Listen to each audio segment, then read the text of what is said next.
Claro, ¿no? Como la manifestación más inmediata de lo que va a resultar ser la negatividad lógica. Claro, claro, en ese sentido sí. Bueno, tengo después.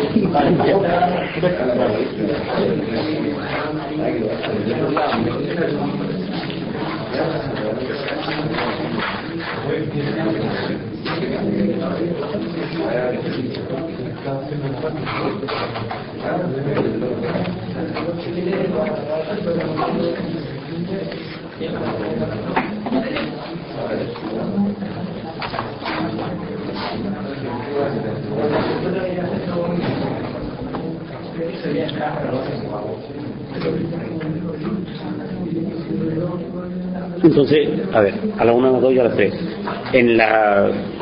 En la página 68 está, por decirlo así, empieza el movimiento de conclusión y transición, ¿no? La mitad de la página 68 hace todo el movimiento con el ahora. En la parte de abajo lo hace más rápido con el aquí, ¿no es cierto? Lo importante es que ahí, en medio de la mitad de la página 68 para abajo, de repente se cuenta la firme, digamos, ¿no?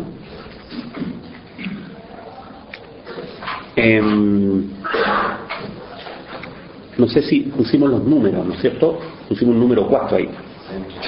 Entonces, 4 líneas más arriba del número 4 está como la firme, digamos, ¿no? La firme es la siguiente. La indicación es, pues, ella misma el movimiento que expresa lo que el ahora es en verdad, es decir, el movimiento que expresa que el ahora es un resultado, una pluralidad de ahora que es un universal. La clave ahí es, bueno, la indicación es ella misma el universal de la hora. Entonces aquí como decíamos, se desarrolla primero el lado del objeto, después el lado del sujeto, y después resulta que es la experiencia la que ha dado origen tanto al objeto como al sujeto. La indicación es la experiencia de la certeza sensible, la indicación es la verdad de la certeza sensible. En la indicación, que es la mediación, reside el carácter universal de la experiencia de la certeza.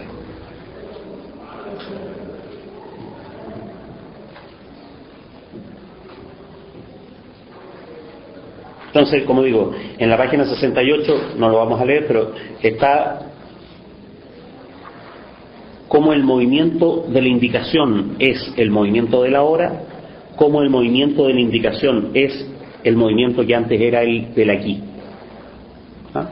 Lo que se hizo del puro ahora, lo que se hizo del puro aquí, ahora se hace en esta página desde la indicación. La indicación es el movimiento de la hora, la indicación es el movimiento del aquí. ¿Ah? Entonces, en la tercera línea de la 69, donde pusimos el número 5, que empieza las conclusiones, ¿no es cierto?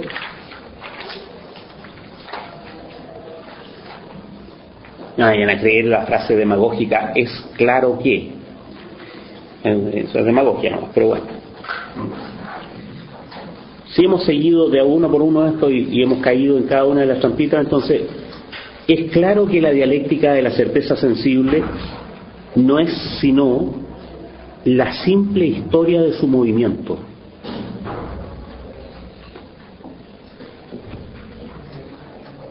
Y a su vez, la certeza sensible misma no es sino esta historia. Ahí hay un par de frases transitivas, ¿ah? Si uno arma la transitividad, fíjense que la dialéctica es la simple historia del movimiento de algo. Estoy generalizando, la dialéctica es la simple historia de algo, en este caso de la certeza sensible. Y ese algo mismo no es sino esa historia. La certeza sensible misma no es sino la experiencia de su movimiento.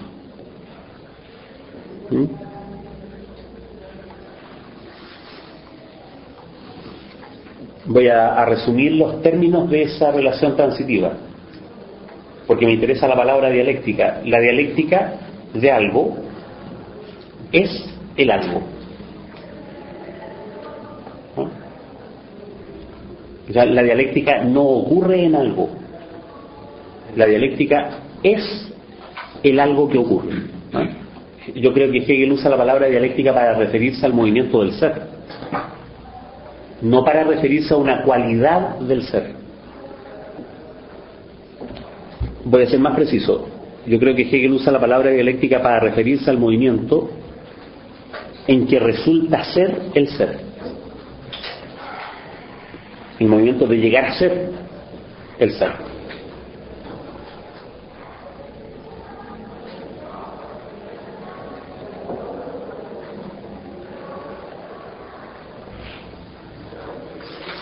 Entonces, todo el movimiento en el objeto, aquí y ahora, en el sujeto, yo, que resulta mediado por la indicación, resulta ser en verdad el movimiento de la indicación que ha producido al aquí y a la hora al yo, ¿no? La mediación es el ser de la certeza sensible.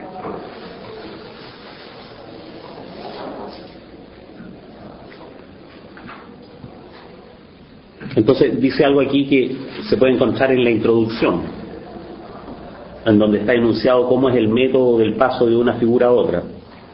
La conciencia natural llega, por ello, siempre por sí misma a este resultado. A este resultado, lo que en ella es lo verdadero y hace la experiencia de ello, ¿no? El llegar a ese resultado es en ella lo verdadero y hace la experiencia de esa verdad. Pero enseguida vuelve a olvidarlo y reinicia el movimiento desde el principio.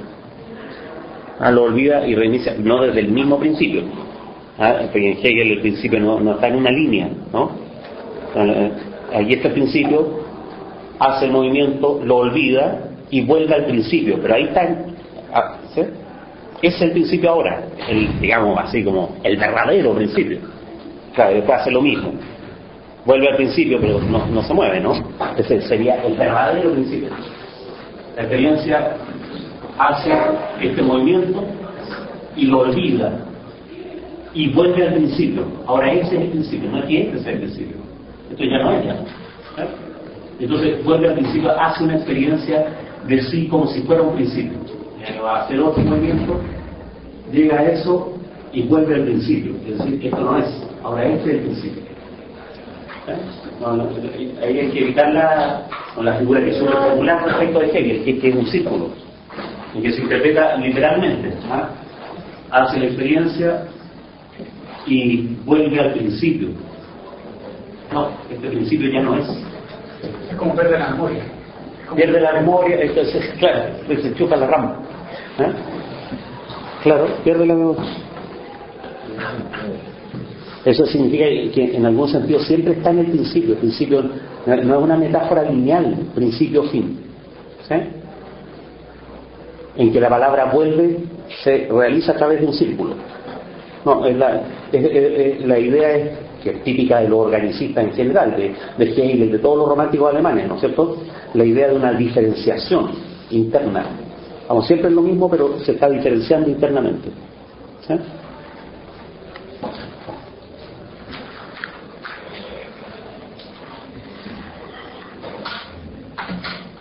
Entonces,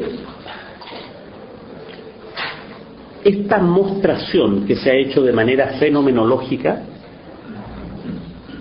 primero, para nosotros es tal y tal cosa.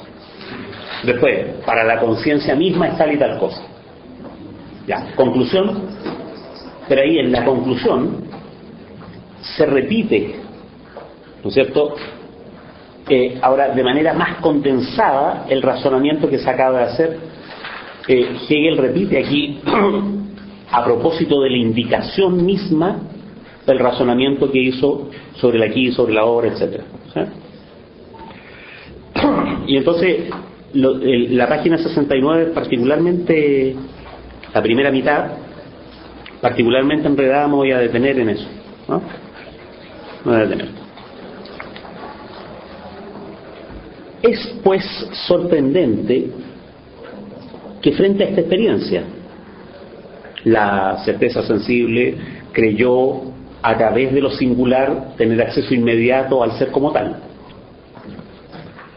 y sin embargo se encontró con la experiencia de un universal. ¿Sí? Frente a esta experiencia se presente como experiencia universal y también como afirmación filosófica y hasta como resultado del escepticismo el que la realidad o el ser de las cosas exteriores en cuanto estos o cosas sensibles tiene verdad absoluta para la conciencia. Fíjense el giro que tomó esto. Es sorprendente que después de esto se diga que las cosas reales exteriores tienen una realidad absoluta en tanto cosas sensibles. Hegel va a sacar aquí en esta conclusión, ¿no es cierto?, que es una transición, va a sacar una consecuencia que tiene que ver con la idea de exterioridad. Entonces, eso es lo que quiero desmenuzar porque es medio un poquitín enredado.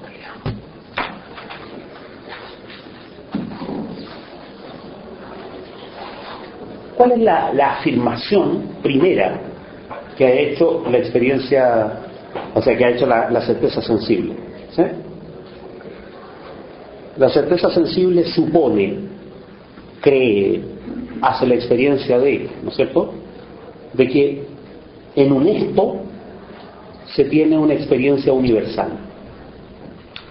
Esa es la afirmación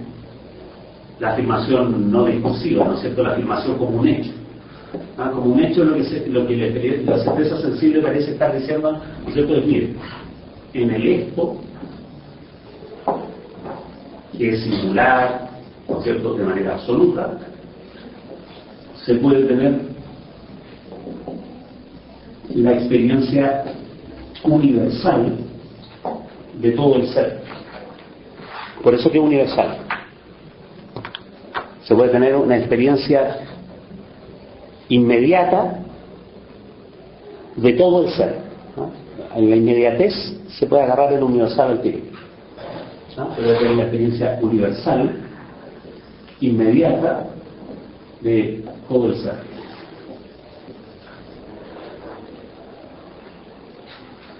Entonces me interesa ahora referir eso a la tradición filosófica. ¿Qué es lo que hay ahí desde el punto de vista así como bien eruditamente filosófico? Hay el puntapié inicial de la estética trascendental de la crítica de la razón pura. Porque en la crítica de la razón pura el plan es que lo en sí indeterminado es todo el ser. ¿Sí? En concreto, el alma, es Dios, lo nouménico, etc. ¿Sí? El problema es cómo la facultad de conocer puede captar eso. ¿Sí? Entonces, la facultad de conocer se aboca a este en sí indeterminado. ¿Sí? Y la primera actividad de la razón es que la sensibilidad, ¿sí?, vamos en Kant, ¿no? En Kant, la sensibilidad como actividad de la razón pone, ¿no es cierto?, lo que Kant llama la variedad empírica. Pone la variedad empírica en el espacio y el tiempo. Y la categoría de la sensibilidad trascendental son el tiempo y el espacio. ¿Sí? Entonces, ahí la variedad empírica, ¿cómo es captado, por decirlo? Porque lo en sí no puede ser captado, ¿no? Pero cómo el en sí se transforma en la facultad de conocer en el objeto, ¿no? Es decir, en algo que es susceptible de categorías, de ideas reguladoras, de espacio y tiempo, etcétera, ¿sí? Que está situado, que tiene unidad, multiplicidad, causalidad, etcétera, y que además es susceptible de un sistema de cosas que es el mundo, de Dios, del yo. ¿Cuál es el paso primero de eso? El paso primero es esta famosa variedad empírica, que Kant mete ahí reconfabándonos, ¿sí? Algo así como llegan fotones al ojo, variedad empírica, ¿sí? Estoy diciendo de manera empirista la idea trascendental de Kant de la variedad empírica. ¿Cómo es esta variedad empírica? Esta variedad empírica son unos singulares absolutos. Son unos singulares absolutos que, puestos en el espacio y el tiempo, hacen posible al objeto. Pero la estabilidad del objeto depende de otra operación del entendimiento, que es que ¿cómo se llama? El entendimiento como tal, ¿no es cierto?, lo configure a través de las categorías, ¿no? Entonces, pues, ahí van a estar el entendimiento, que va a poner las categorías, va a estar la razón, ¿no es cierto?, que va a poner las ideas reguladoras, etcétera. Pero ¿cuál es el paso? Y ahí después del entendimiento, así lo después en algún sentido, ¿no? Aquí está el objeto. Ahí hay objeto, hay un árbol, ¿no es cierto?, qué sé yo, ahí hay una mesa. Lo que pasa es que recién, después de la actividad de la razón, hay un mundo, hay un yo, ¿no? Hay un Dios ordenando todo eso.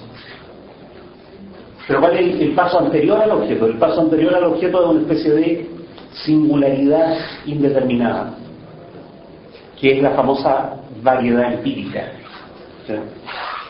Algo que después, yo creo que con cierta razón, ciertos empiristas lógicos, los primeros filósofos analíticos, interpretaron como atomismo lógico, algo así como rojo, duro, recto, áspero, dulce, aislados, ¿sí?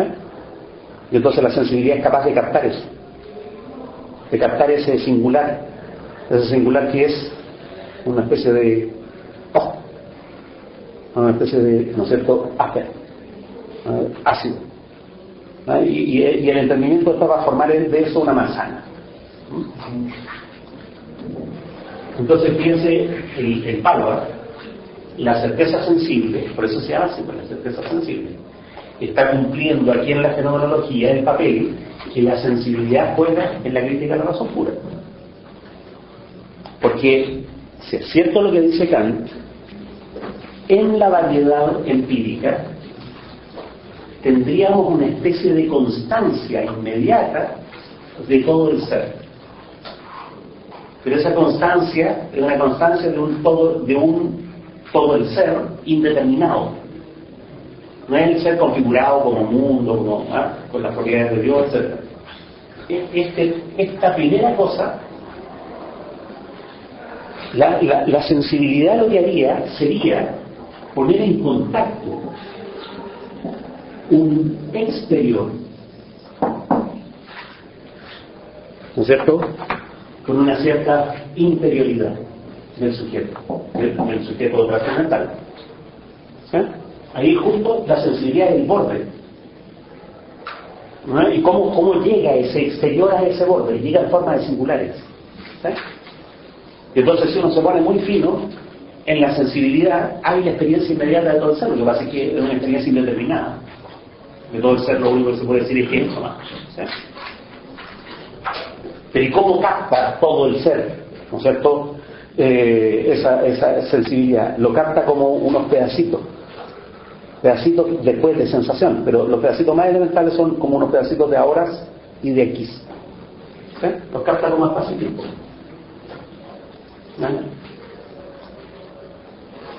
Entonces el palo ahora se revierte, todo este razonamiento, esos hechos, se revierte contra, por decirlo así, el paso inicial de la crítica a la razón pura. ¿Sí? El paso inicial es: aceptemos que la facultad de conocer está abocada a algo que no es ella misma. ¿Sí? No sé si se entiende. La facultad de conocer está abocada a algo que no es ella misma, que es exterior. Y esa actividad, estar abocada a, de la que va a resultar el objeto, el mundo, Dios, etcétera, tiene un primer peldaño. El primer peldaño es esa especie de constancia de todo el ser a través del singular absoluto. ¿Sí? Y el singular absoluto se impondría a la conciencia, se impondría como dato exterior, ¿sí? Dato que le anuncia a la conciencia una experiencia inmediata de lo en sí. ¿Sí? El precio de esa experiencia inmediata, que no se puede decir nada determinado, ¿está bien? Pero está ahí. Jacobi, de manera vagamente, y Jacobi quería ser antikantiano, pero de manera vagamente kantiana, va a agarrar un razonamiento muy parecido para decir, en la experiencia inmediata de la fe, una especie de aquí y ahora de la fe, yo conozco a Dios. ¿Sí? Y entonces yo creo que Hegel hace la analogía, ¿no? En 1807 no hace esa analogía explícita con Jacobi, pero la analogía es, fíjense que aquí también podrían haber una especie de experiencias inmediatas de fe que aparecen como singulares absolutos a través de los cuales nos consta la exterioridad de Dios, nos consta de manera inmediata. ¿Sí? En el singular está todo dado. ¿Sí? Ya, entonces es sorprendente si hemos seguido el movimiento de la certeza sensible, de la indicación, eso ya no puede ser. Eso, si lo hemos seguido, por supuesto ahora uno se da cuenta que todo lo anterior significaba esto, ¿no? Pero ¿qué vamos a hacer? Pero si lo hemos seguido así lentamente, podríamos haber caído en cuenta que es sorprendente que se pretenda como si fuera una experiencia universal, como si fuera una afirmación filosófica, resultado del escepticismo, dice. ¿Por qué del escepticismo? Porque Kant presenta esto, Kant está constantemente combatiendo dos enemigos que a él le convienen, ¿ah? El dogmatismo y el empirismo. ¿Sí? Y entonces, contra el dogmatismo propone el escepticismo. ¿Sí? Contra el empirismo propone una especie de racionalismo. ¿Sí?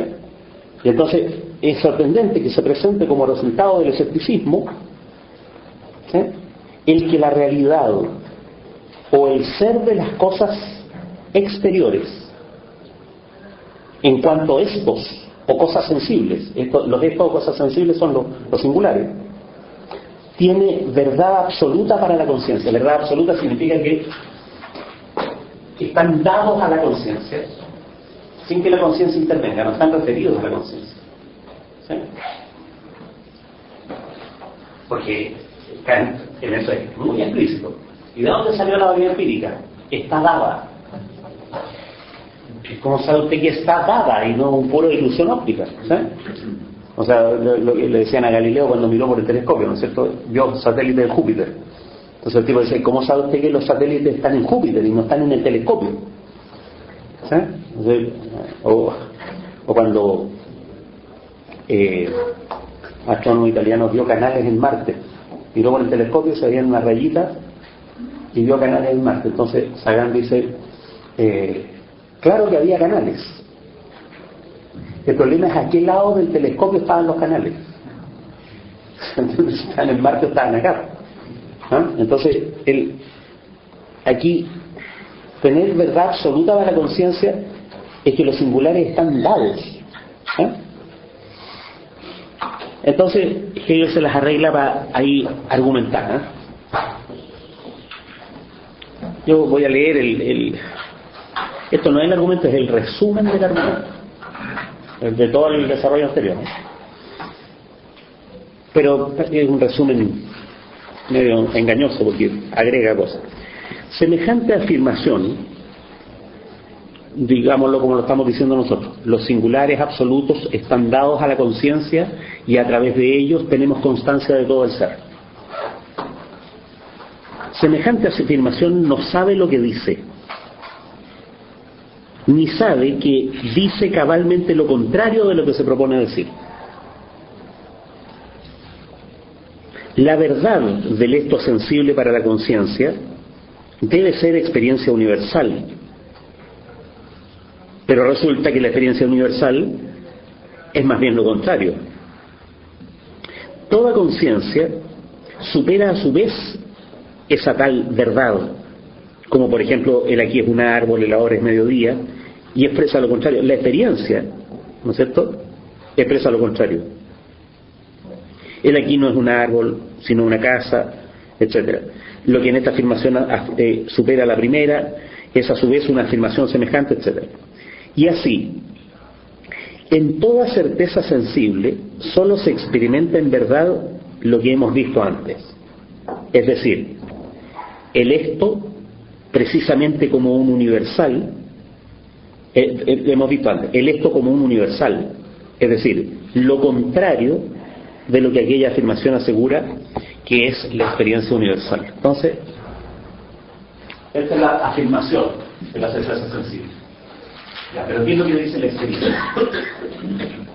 La afirmación de la certeza sensible, la experiencia de la certeza sensible. Lo que dice la experiencia sensible es que el aquí y el ahora son universales.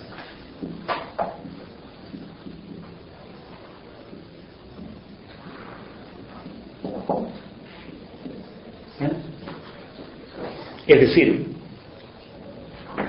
la experiencia sensible es experiencia de un universal. La experiencia de la certeza sensible es experiencia de un universal, no de un singular. ¿Sí? La certeza no articula los ahora absolutos en tiempo, no articula los aquí absolutos en espacio, pone el tiempo, pone el espacio de un viaje.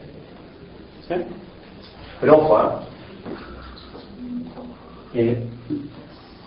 aquí en Kant, ¿no es cierto?, los ahora sensibilidad ponen el tiempo. En cambio el Hegel, ¿y de dónde vienen los ahora? Vienen, ¿no es cierto?, del ser, del ser determinado. Están dados. En cambio, ¿qué es lo que pasa en Hegel? En Hegel la conciencia pone el tiempo. El tiempo no está dado a la conciencia. La conciencia lo pone. ¿No? O sea, en Hegel vale de la sensibilidad adentro nomás. Lo que habría más allá de la sensibilidad desaparece. ¿Sí? Bueno, yo siempre lo he dicho así: ontologiza la actividad de la sensibilidad trascendental. La actividad de la actividad trascendental sobre algo la convierte en el algo.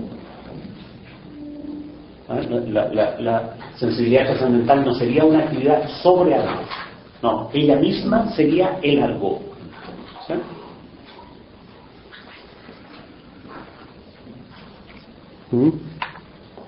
O, digámoslo, ¿qué significa esto? No hay singular absoluto puro. No hay singular absoluto. O solo hay singular como abstracción de la totalidad del tiempo. Ahora que ya tenemos la totalidad del tiempo, podemos distinguirlo.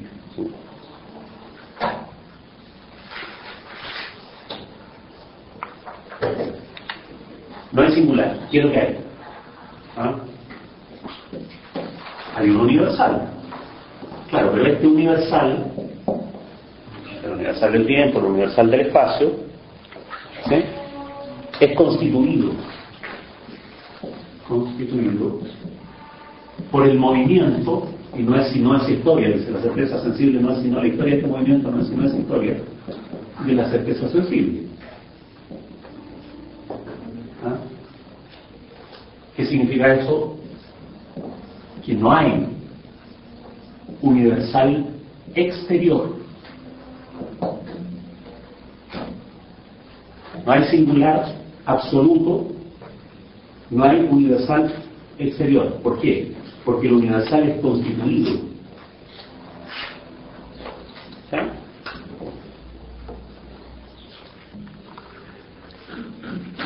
Entonces, ¿qué ocurre? El resultado de eso es que la certeza sensible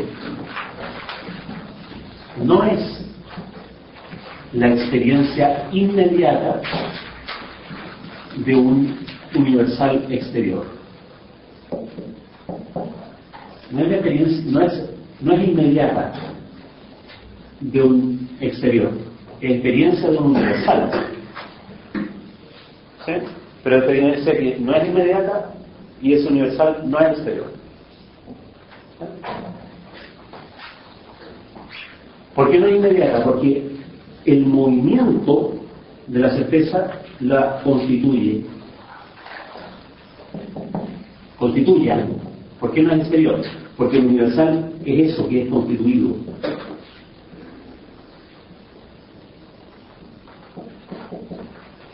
¿Eh?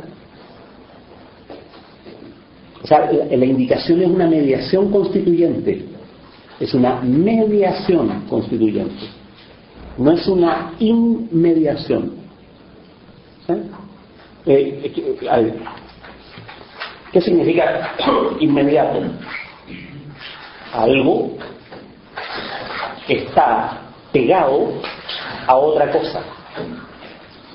El algo, el ser en sí indeterminado, está pegado a la conciencia por este borde inmediato, ¿sí? Que es la sensibilidad. Entonces, ahí es la figura de lo inmediato sería esta. Esto es lo inmediato. Por este lado estaría la conciencia, por este lado estaría el ser, y la certeza sensible sería la experiencia inmediata que la conciencia tiene del ser. ¿Sí? Entonces, ¿qué es lo que dice Hegel? No. Ese borde entre dos cosas es el algo. Y no hay un borde, hay una experiencia de la que resulta ser, de la que resulta conciencia. Por eso que la experiencia es una mediación. Aquí lo que se puede decir en términos así como estrictos es una mediación pura. Una mediación pura. Mediación pura es una mediación que no es mediación entre algo y otra cosa, sino que es mediación nomás. ¿Sí? Donde que cuando uno dice mediación está suponiendo que hay dos términos.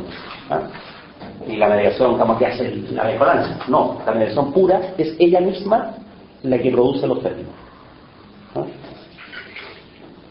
Entonces, lo que está negado cuando se niega la inmediatez es el que la experiencia sea una especie de borde que conecta dos realidades. ¿Sí? Lo exterior, lo interior. Y en vez de ese borde que conecta dos realidades, la experiencia es un ámbito. La figura geométrica cambia. Es un ámbito que produce dos realidades. Ser, conciencia. ¿Sí?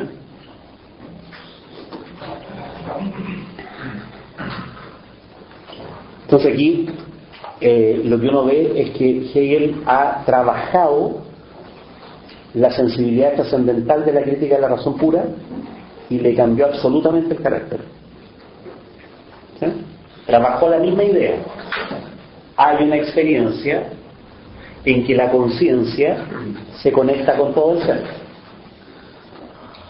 pero no se conecta en el sentido de que está el ser, está la conciencia y hay una telita de cebolla de experiencia inmediata entre uno y otro.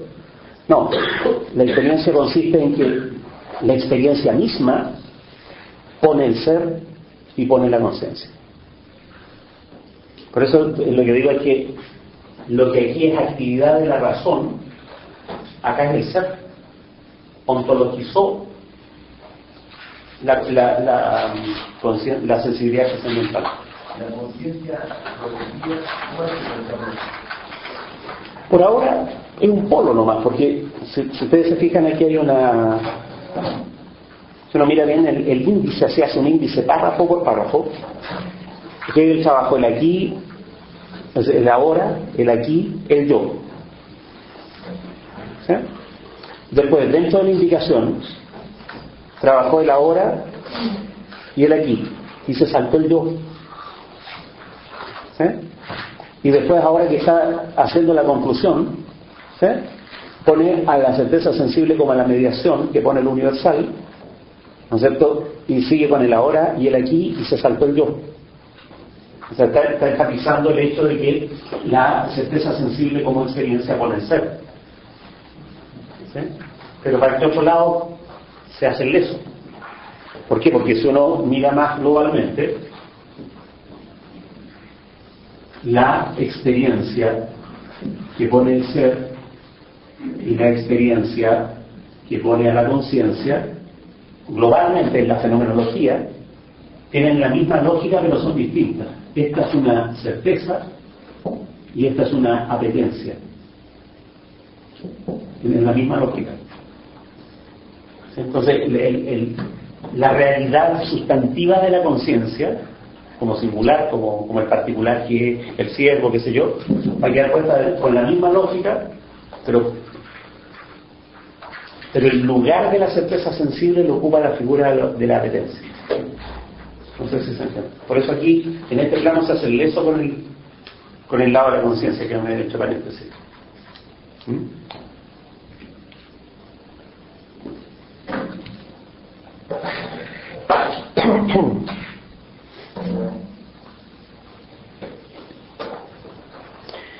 Después, en la parte de abajo de la página 69,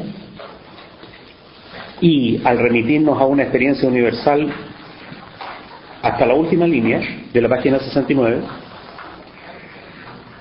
hay un paréntesis ahí, ¿no? Hay un paréntesis. Insisto, y al remitirnos a la experiencia universal se nos permitirá que nos anticipemos a la consideración de lo práctico. ¿Sí?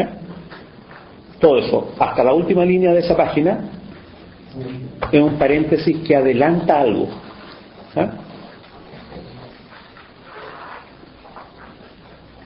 Lo que yo creo que Hegel hace aquí es que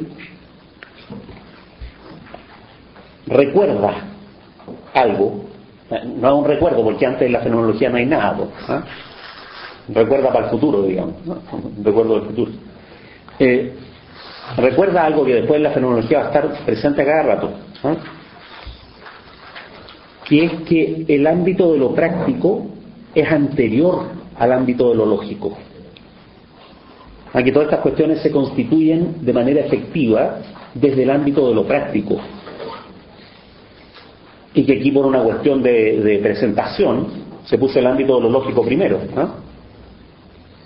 Pero en realidad la constatación de que la certeza sensible es una experiencia de cosas y no de singulares absolutos, ¿no? Porque no hay singular absoluto. Bueno, entonces ¿de qué es la experiencia que hay en la certeza? ¿De qué? ¿Ah? O sea, este lado que el ser. La experiencia de la certeza sensible es experiencia de qué? Bueno, de la cosa. ¿Ah? No hay se suponía el singular absoluto, pero eso no es cierto. En realidad lo que hay es cosa. ¿Sí? Sin embargo, esa experiencia de que ahí donde parece haber inmediatez y singularidad, lo que hay es cosa, y la cosa ya tiene características de universalidad y de actividad de la razón y todo eso, esa experiencia es primariamente una experiencia práctica, no una experiencia epistemológica. O sea, la conciencia llega habitualmente a ese resultado por la vía de lo práctico, de la vida misma, por decirlo así, y no por la vía epistemológica de una conclusión lógica. ¿Sí? Entonces, voy a leerlo porque no me voy a detener en eso.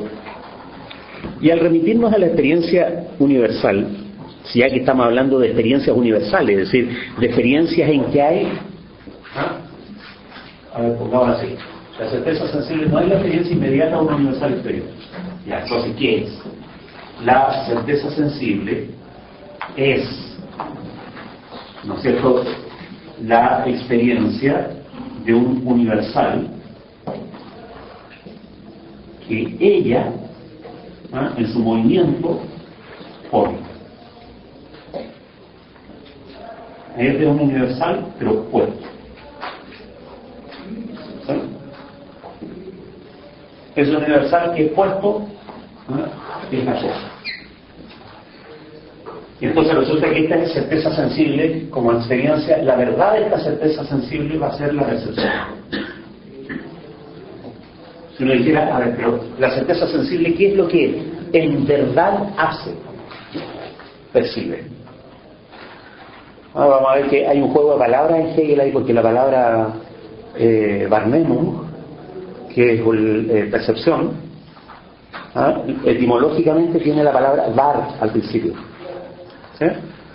Wahrnehmung es como captar lo que verdaderamente es, captar verdad, eso, literalmente. Wahrnehmung, captar verdad. ¿Sí?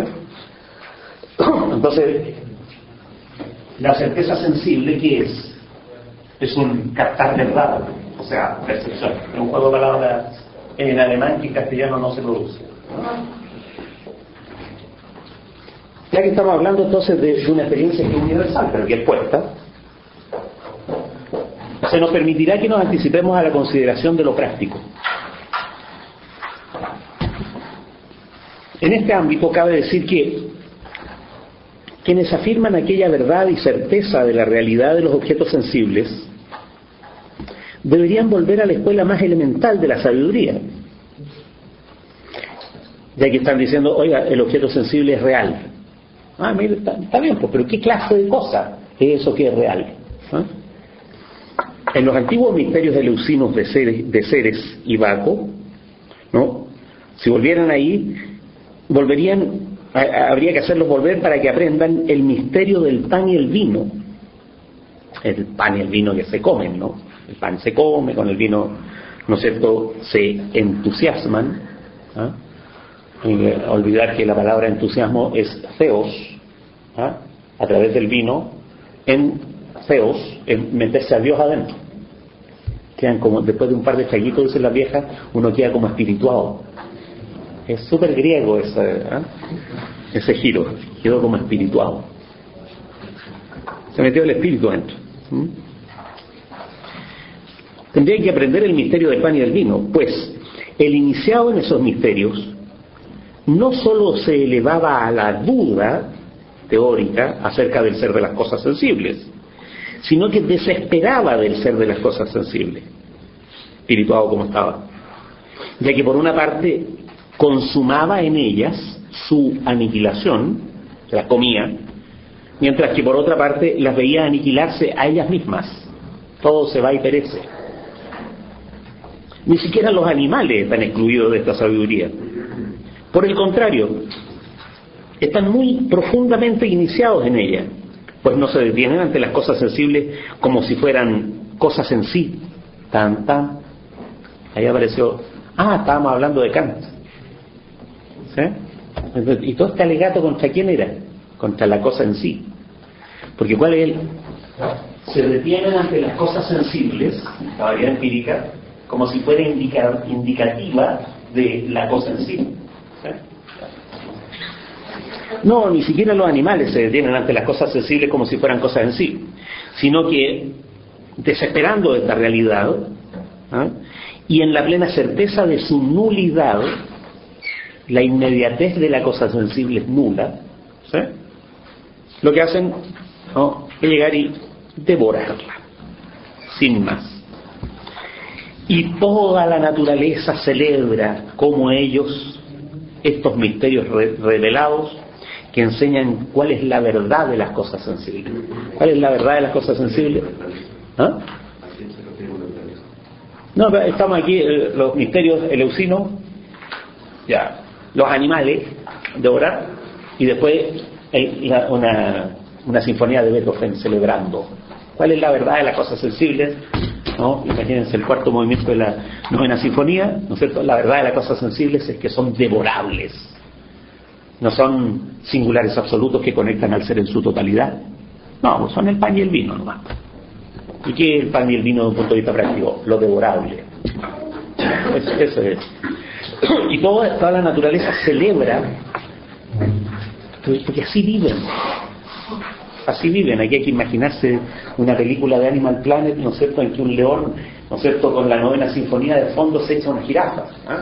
Toda la naturaleza celebra que la jirafa no es un singular absoluto, que conduce al ser en cuanto tal, sino que es una cosa devorable, ¿no? Cosa devorable. ¿Sí? Hay que ser Borges y hay que estar el colmo del viejo y reaccionario para detenerse en el ahora como irrepetible. Fui el fin de semana a Punta de Tranca y a la casa de los curas a escribir. Y como uno ya está viejo ya, entonces escribo. Ahí cada media hora salía a tomar solcito como los lagartos de Serrat, del pueblo blanco. Y entonces ahí me se cuenta que está viejo, con la experiencia de ser viejo, porque de repente uno se detiene así como en el ahora mismo. O en una cosa que uno sale a pasear. Me acuerdo yo me acuerdo de que las cosas particulares no me llamaban tanto la atención. Cada vez salgo a pasear a cualquier lado, porque cualquier cosita, cualquier pastito, cualquier piedrecita, uno se detiene en lo singular. Y descansa y se descansa en lo singular como si estuviera en contacto con... En cambio los jóvenes van y lo devoran. Y toda la naturaleza celebra. ¿Sí? No había que ser un viejo de mierda, por ejemplo Kant o por ejemplo Borges, para creer que hay una hora que conecta con todo el ser. Lo irrepetible, ¿eh? Lo indecible y todas esas cosas. ¿Eh? ¿Qué les parece? Pero eso es un anticipo. Un anticipo que se podría resumir así. Tenga presente que esta cuestión lógica que estamos discutiendo, acerca de que hay una experiencia en que lo universal se pone, ¿sí?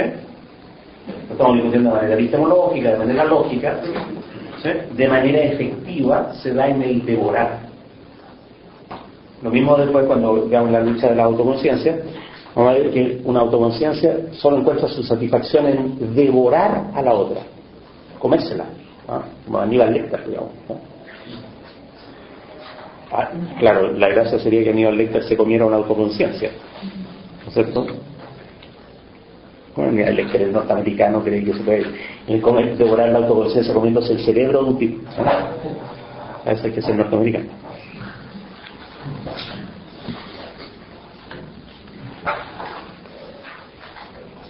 El resultado de este razonamiento es que la certeza sensible capta algo, capta. Paradójico lo que voy a decir. La certeza sensible capta algo que ella misma pone. Entonces, la palabra capta parece aludir a que hay algo fuera de ella. No, capta algo que ella misma pone. Es decir, percibe.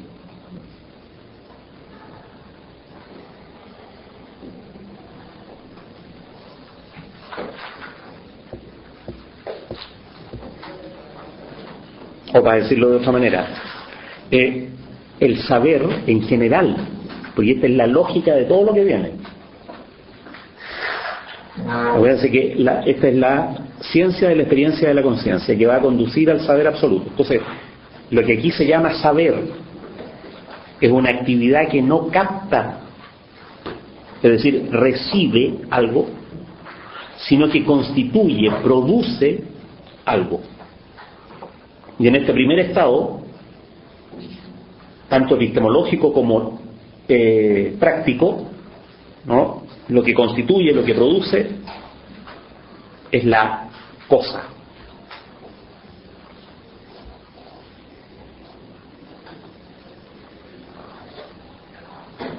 Y la produce, la constituye, insisto en ese punto, antes de manera práctica que de manera epistemológica. Entonces, la página 70 insiste, ya que los tenemos en el piso, ahora le da con el moche del hacha, ¿no es cierto? Y repite el razonamiento, ¿no? Pero ahora lo repite con un sentido de transición, ¿no? Repite todo el razonamiento, pero aquí, si ustedes ven al final de la página 70, la última palabra es el sentido de toda la página, ¿no?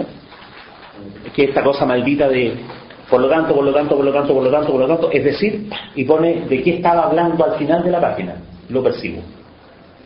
Es una larga frase que tiene frases subordinadas que apuntan todas a la última palabra. ¿Ah? Y todo eso no era sino el hecho de que lo percibo.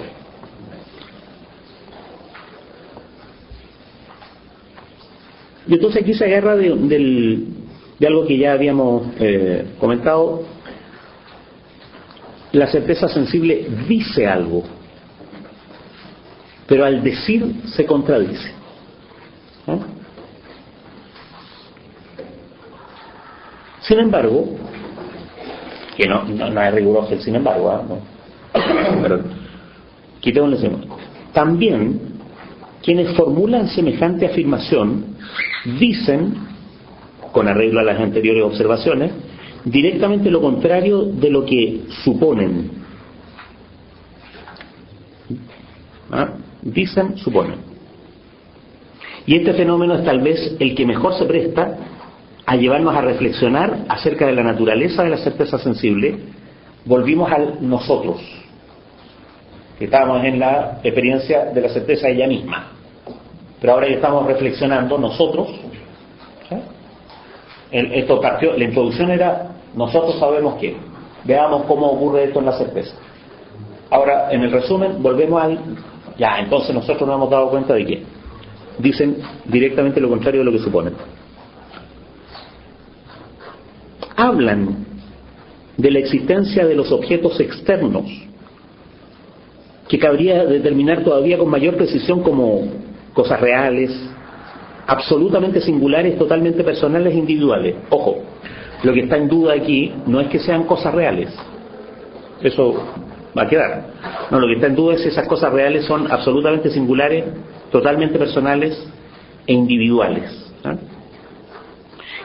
Cada una de las cuales no tiene ya su igual absoluto, no tiene su igual absoluto, es que son singulares, y dicen que esa existencia posee certeza y verdad absoluta, o sea que existe lo singular. ¿Sí? Ya. Entonces, ¿cuál va a ser cuando hablan de singulares absolutos? ¿Sí? En realidad están hablando de otra cosa. Están hablando de objetos de cosas reales. Se refieren a las cosas como si fueran singulares absolutos, pero en realidad se están refiriendo a las cosas, no a los singulares. Están haciendo una abstracción a partir de la cosa. ¿Sí? Entonces, bueno, viene el razonamiento, ¿no? Suponen este trozo de papel, ahí viene la trampita, porque noten que en todos los razonamientos anteriores el razonamiento era así nomás, suponen esto, ¿eh? Pero ahora suponen este determinado trozo de papel.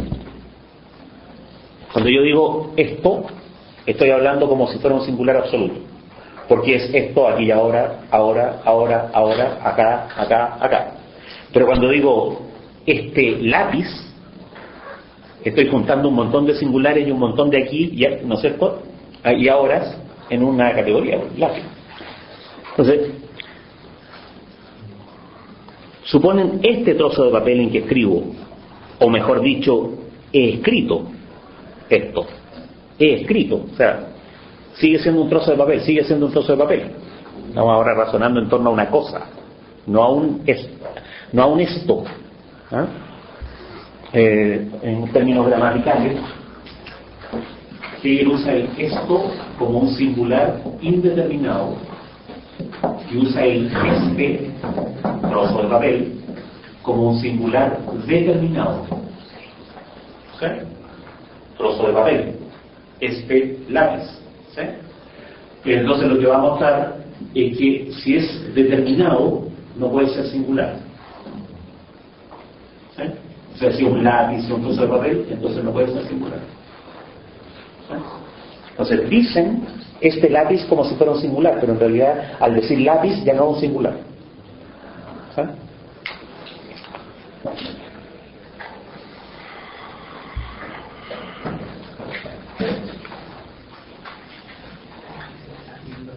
Entonces, suponen este trozo de papel en que escribo, o mejor dicho, he escrito, pero no dicen lo que suponen. Si realmente quisieran decir este trozo de papel que suponen, y esto es lo que quieren decir, esto es imposible, ya que el esto sensible supuesto es inaccesible, no inaccesible, inaccesible, ¿no es cierto?, para el lenguaje natural, para el lenguaje. ¿Por qué es inaccesible para el lenguaje? Porque el lenguaje pertenece a la conciencia, a lo universal en sí. ¿Qué es lo universal en sí? Es el espíritu. El lenguaje es propio del espíritu. O para decirlo en términos así como groseros, perdonen el garabato, pero en Wittgensteiniano, ¿sí? No hay lenguajes privados, ¿no? O sea, el lenguaje, el ámbito de lo universal. Entonces, cuando yo digo y agrego la palabra lápiz, estoy diciendo como si fuera un singular, solo algo que no puede ser singular. Porque si fuera singular no podría decir lápiz. Tendría que para cada hora y para cada aquí tener un nombre distinto. Por tanto, bajo el intento real de decirlo, yo trato de decir la singularidad del lápiz. Digo, este lápiz aquí y ahora ya no es lápiz ya. Porque cuando vuelvo a decir este lápiz aquí y ahora, no solo tengo que cambiar el ahora, el aquí, sino que también el lápiz. ¿Sí? Bajo el intento real de decirlo se desintegraría. Quienes comenzaran a describirlo no podrían acabar su descripción. Aquí y ahora, todavía. Sino que deberían dejarlo a cargo de otros, los cuales tendrían que reconocer ellos mismos a la postre que hablaban de una cosa que no es. ¿Se dan cuenta? Ahora estamos hablando porque dijimos el no es del ya no es del tiempo, del ya no aquí del espacio. Ahora estamos hablando del ya no es el lápiz. ¿Sí? Suponen, por tanto, indudablemente este trozo de papel, que aquí es completamente otro que el que arriba, pero hablan de cosas reales, de objetos externos o sensibles, de esencias absolutamente individuales, etcétera. Es decir, solo dicen de ellos lo universal. Dicen cosas, dicen reales, dicen externos, que son puras características universales, que solo se pueden concebir como universales. Por tanto, lo que llaman lo inexpresable, lo singular, lo inexpresable, no es sino lo no verdadero, lo no racional, o lo simplemente supuesto. Están suponiendo nomás que el lápiz puede ser tratado como singular.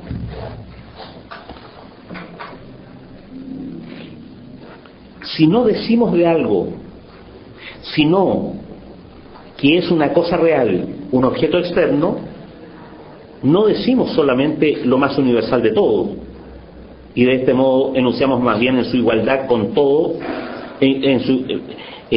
enunciamos más bien en su igualdad con todo que su diferenciabilidad. Es una frase interesante. Estuve comparando la traducción de la otra traducción castellana. ¿Cómo se llama el tipo? Manuel Vázquez. Jiménez. Estuve comparando la traducción de Jiménez Redondo, y Jiménez Redondo hace unos circunloquios como de 5 frases enteras, donde Wenceslao Roses pone una sola frase. ¿Sí? Vamos a ver si encuentro esta frase de aquí.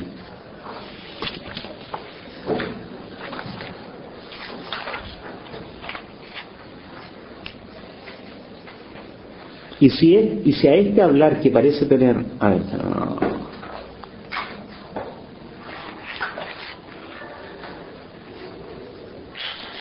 si no decimos de algo, sino que es una cosa real, voy a buscarlo acá. Ya. Pero si de algo no se dice otra cosa, sino que es una cosa real, un objeto externo, entonces no se está haciendo otra cosa que declararlo lo más universal de todo, lo archiuniversal. Y con ello se está enunciando mucho más que su igualdad, ¿no? Con toda cosa, se está enunciando más su igualdad con toda cosa que su diferencia. ¿Sí? Se está diciendo más su universalidad que su singularidad, ¿no? Ese es el tema.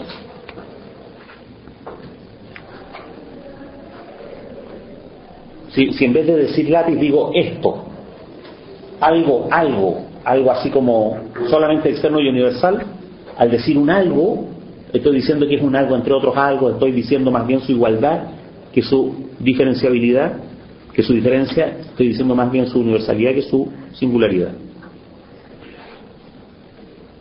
Si digo cosa individual, no puedo estar diciéndolo sino más bien como algo completamente universal, pues todas las cosas son una cosa individual.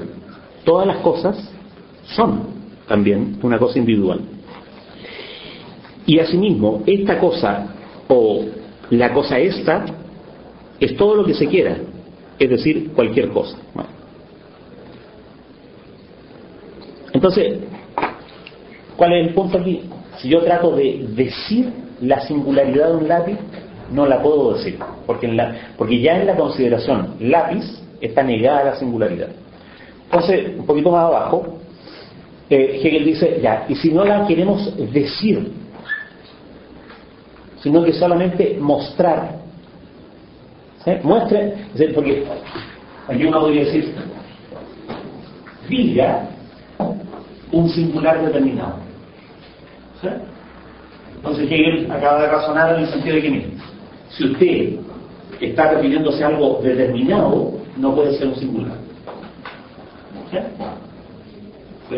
Porque sería un lápiz. Ya, si lo determinamos así, ya no puede ser un singular. Bueno, pero no es necesario que lo diga. No. Haga otra cosa. Muestre el singular determinado. ¿Sí? Ahí ya estoy fuera del lenguaje. Wittgenstein se puede ponerse por ahí por fuera, ¿no? Es decir, hay lo que se muestra a sí mismo, que no está en el lenguaje, es innombrable. ¿Sí? Ya, muéstrelo. Yo lo voy a leer primero y después vemos cuál es la champita. ¿Sí? En términos de filosofía del lenguaje, lo que pasa es que las definiciones ostensivas no definen nada. Eso es para decirlo en términos, ¿no? Pero él está en otro contexto filosófico. Y si más exactamente se indica este trozo de papel, se indica, ¿no? Para no decirlo, ¿a cuál es el singular determinado al que usted se está refiriendo? Es. Y evito la palabra lápiz, ¿no? ¿Ya? Tendremos que todo papel es este trozo de papel. Y yo he dicho siempre con eso solo lo universal. Entonces, mostrémoslo, a ver. ¿Cuál es el singular determinado que usted quiere mostrar? Eso. Hay que seguir la dirección de la indicación, pues, por favor. Entonces uno sigue la dirección de la indicación y encuentra esto. Entonces dice, no, el singular determinado al que me refiero un poquito más abajo.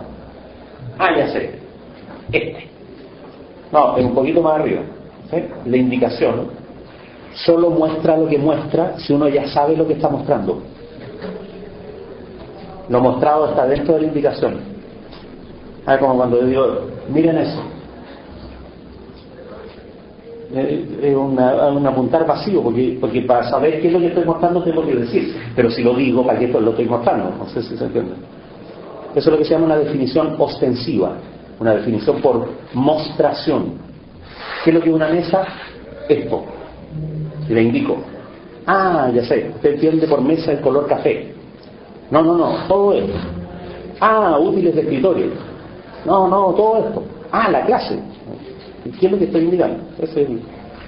Entonces, Hegel dice, si lo que hacemos es mostrar, mostramos solo lo universal. La indicación solo indica cuando se asume lo universal que está indicado. Nunca indica un singular. No hay el acto singular de mostrar, de indicar.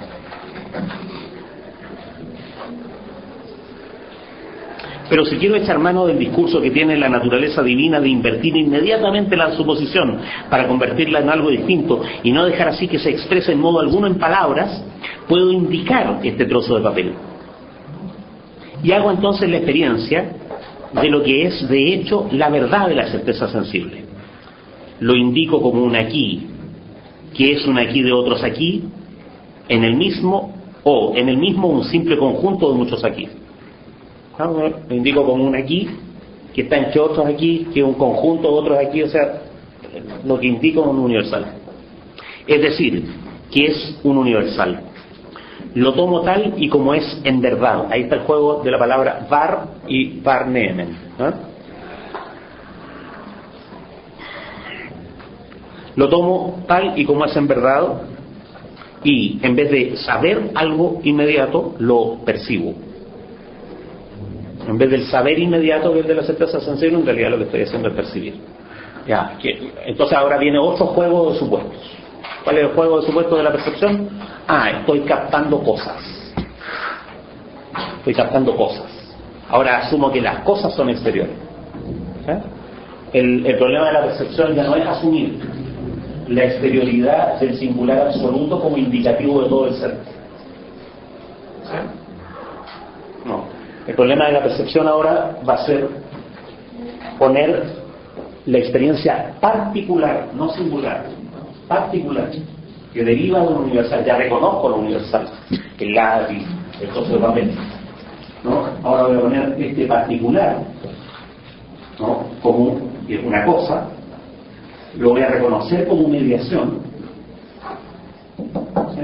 Porque lo voy a reconocer como universal, pero voy a decir que esa universalidad, la de la cosa, que es la universalidad en su expresión de particular, ¿no? Me conecta, por decirlo así, con todo el ser, con el ser como tal. ¿Sí?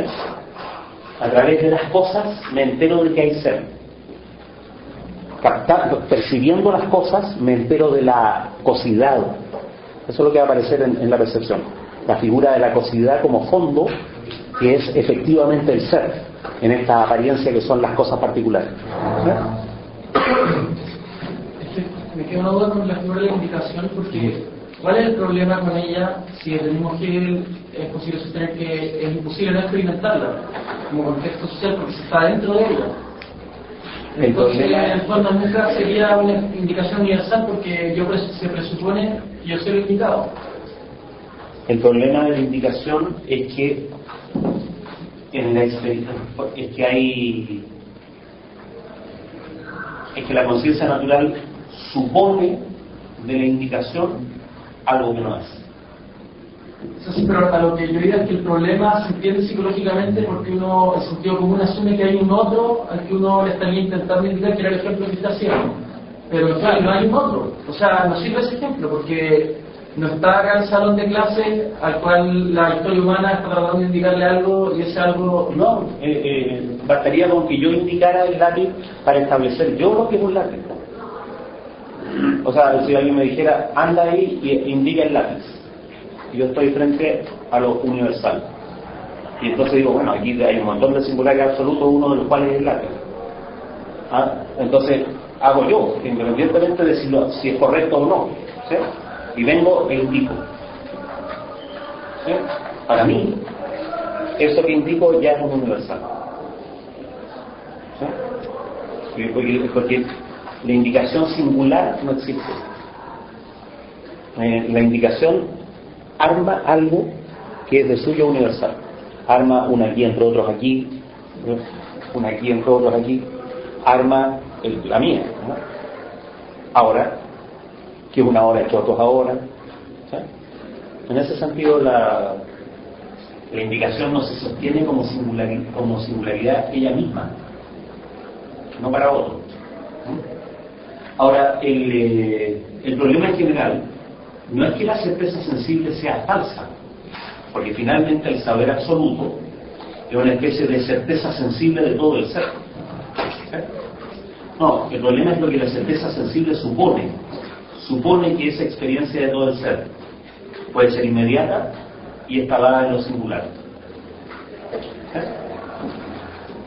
Y finalmente va a ocurrir que es posible una experiencia de todo el ser, pero no de manera inmediata y no en lo singular. ¿Sí? Por eso Hegel se va a referir al saber absoluto como entonces volvemos a la certeza sensible. Va a decir en el saber absoluto, y esta no es sino la sabiduría que ya habíamos visto en la certeza sensible, pero ha tenido que ocurrir todo esto para que entendamos en qué consistía, en qué nivel, por decirlo así, puede la certeza sensible ser verosímil.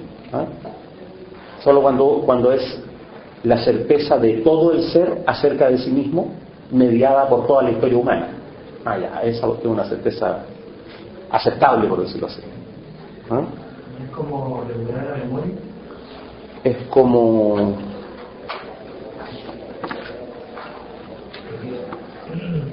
Es como como que se haría trampa los absolutos sí mismos. El punto en el saber absoluto es que toda la historia humana llega a un punto en que puede tener certeza de ella misma, o sea, experimentarse ella misma como todo el ser, que esa es la libertad, ¿no? El todo se experimenta en la libertad como todo el ser, ¿sí? O sea, no hay nada respecto de lo absoluto que nos determine, está abierta la posibilidad, etcétera, ¿no? Para que eso sea posible ha sido necesaria toda la historia humana. Entonces una certeza que es certeza, pero que es mediada, las dos cosas al mismo tiempo. Ahora, claro, ha sido necesaria la historia humana. De hecho, el recuento de la historia humana como memoria es una especie de incentivo pedagógico nomás. Pero de hecho, Robespierre es el que es, independientemente de si existieron los griegos o no. Cuando Robespierre le preguntan, ¿no? ¿Y usted por qué Robespierre? Mire, que los griegos, el Renacimiento, la cultura europea, etcétera. Pero eso es un incentivo pedagógico de un hecho. El hecho de que el tipo es el amo, ¿no? ¿Qué les parece?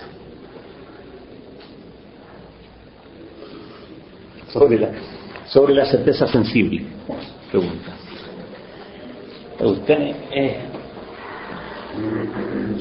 jodida porque resulta que aquí lo que acabamos de ver es la lógica de las figuras siguientes. Y entonces cada cierto rato Hegel va a estar, no en la percepción al tiro, pero va a estar diciendo, y tal como en la certeza sensible. ¿Sí? Y ahí no sé, ¿cuál era la lección, la moraleja? La moraleja de la certeza sensible está en la primera página de la percepción. ¿Ah?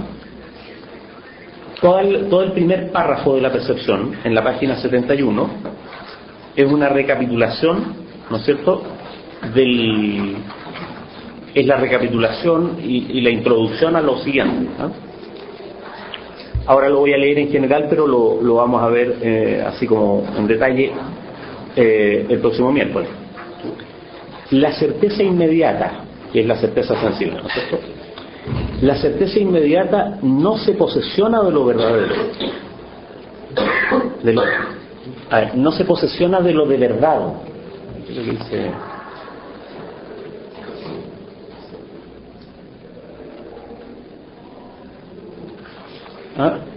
No se posesiona de lo de verdad, de lo que suponía. Pues su verdad es lo universal, pero ella quería captar el esto. La percepción, por el contrario, capta como universal lo que para ella es lo que es. O sea, la percepción parte al revés. ¿Sí? Parte de que eso que está dado ya es un universal. ¿Sí? Bueno.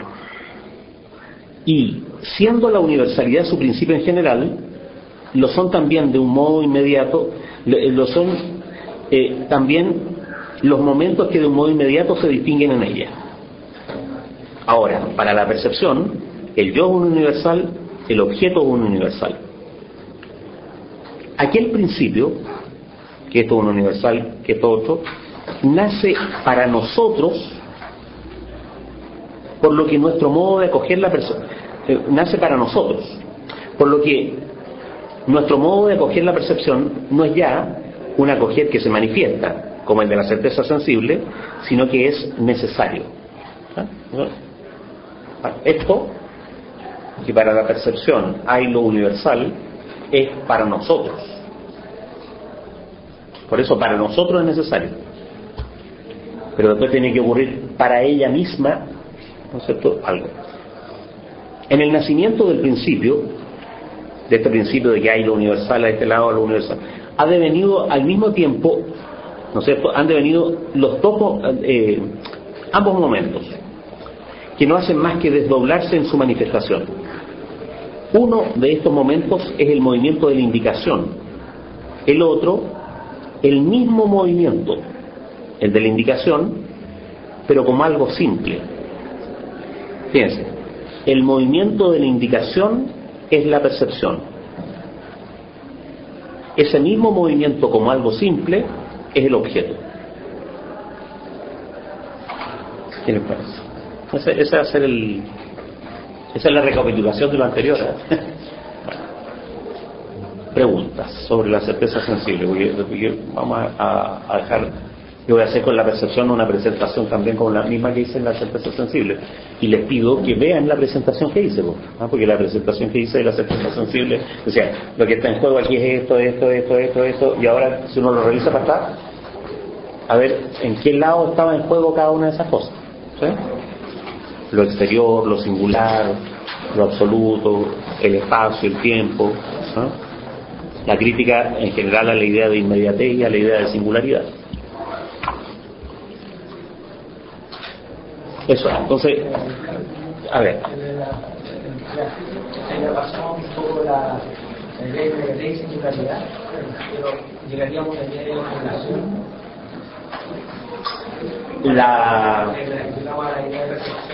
La percepción va a empezar como si fuera lo contrario de la certeza sensible, ¿sí? Pero después va a ir descomponiéndose para pretender lo mismo que la certeza sensible, captar lo particular. Entonces el movimiento es como aquí era de lo singular a algo universal, ¿sí?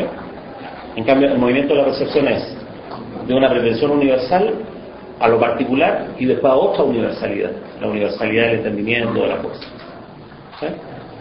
Es el movimiento de la percepción, en eso mucho más complicado porque tiene más etapas, por decirlo así, ¿no? Tiene más momentos. Siempre el capítulo del medio es más enredado. Cuando hay 3 capítulos, el del medio se parece a este, se parece al otro, y entonces hay dentro del capítulo del medio siempre hay más momentos.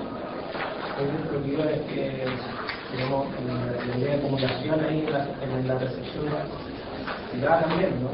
¿En qué sentido? En que ya ahora tenemos varios aquí y ahí en base a la... Ahora estamos en el tiempo como universal, en el espacio como universal y en la cosa como universal. O sea, ahora para la percepción no hay ningún problema, que eso es un lápiz y va a seguir siendo, y es un lápiz aunque yo lo cambie a otro aquí. Ese es el punto de partida de la percepción. El punto de partida de la percepción es un mundo de cosas en relación, pero ya cosas enteras, no de singulares puros, que son exteriores unos a otros y que conectan con todo el ser. No, estas cosas en relación son además el fenómeno, ¿sí? Y las cosas en relación están ahí en relación, pero la metáfora espacial, detrás de ellas está la coseidad que hace que sean cosas en relación. Entonces, por eso es que se va a ir de lo universal de la cosa a lo particular de las cualidades, y de lo particular de las cualidades se va a ir a la universalidad de la coseidad, ¿sí? La verdad de la coseidad va a ser la ley que rige la coseidad. Pero, como digo, presentemos eso la próxima semana, a tener el mapa general. ¿Cómo está el sitio? Ya, pero no es anunciable todavía.